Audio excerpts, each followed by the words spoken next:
Swamiji, are there hidden meanings behind Christ's nativity? You know, it's a very symbolic story. First of all, the star of the east, the Star of Bethlehem. If you think of it literally, any star that you see over a building, if you go behind that building, will be over the next building or over a hilltop. Anything that far away cannot be over a building. Actually, what it meant is that the spiritual eye is something you see in the forehead. It's interesting because most people haven't seen it, but some people have seen it who didn't know what it was. I remember in Italy, we wanted for our temple in Assisi to have a symbol of the spiritual eye. And they went to Murano, where they make a lot of glass works there. And they went to one particular person there who was a devout Christian and asked him if he could do this symbol for him. And he got all excited. He said, "But I've been seeing this. All my life I've seen this. What is it?" The thing is that there is a reflection of light here coming from the medulla, which is the seat. Mind you, this is all very esoteric, but there are esoteric aspects to your nature. Your ego is centered in the medulla. And that's why they speak of somebody who's looking down his nose at people. What it means is that he looks at them this way because the tension here, due to excessive ego or pride, draws his head backward. You'll see people who are proud look like this, or they tend to shake their heads back and forth, and all of it shows the focusing of energy here. Now, the spiritual center in the body is this center of the Christ center between the eyebrows. And you'll notice that when they have pictures of saints, they always are depicted looking up.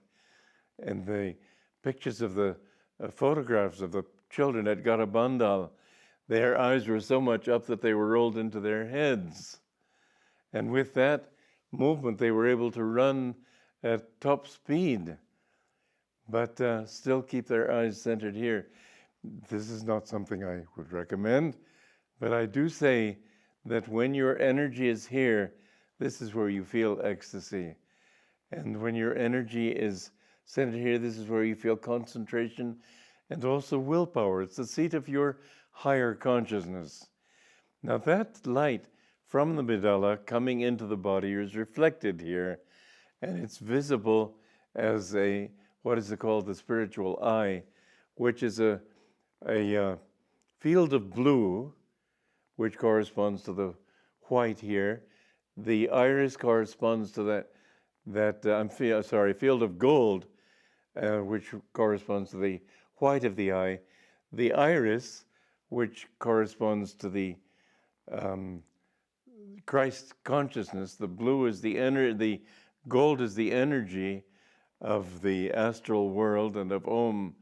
The blue represents the Christ consciousness. And I could say this, but I say it jokingly because I have blue eyes, therefore I'm more spiritual. But of course I don't mean that, because the color of your iris doesn't really reflect. In fact, my guru's eyes were brown. But the truth is that in the spiritual eye, you do see a deep field of blue.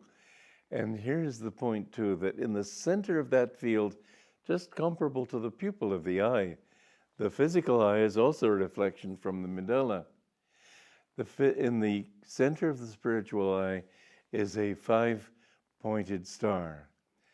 And literally speaking, you may say that we are made in the image of God, because when you stand with your arms out and your feet apart and your head up, that makes a 5-pointed star.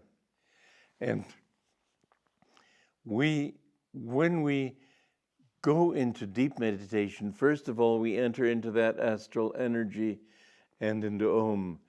Then when the consciousness becomes deeper, there's a tunnel that opens up and you enter into this blue field.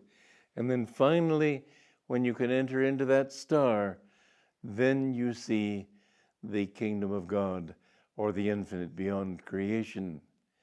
Now, the wise men in the Bible who came to see Jesus. They said they had seen his star in the east. What this meant was that Jesus had descended from that highest level. He was not an angel from a lower level. Religions that teach from angelic guidance are a lower level of religion.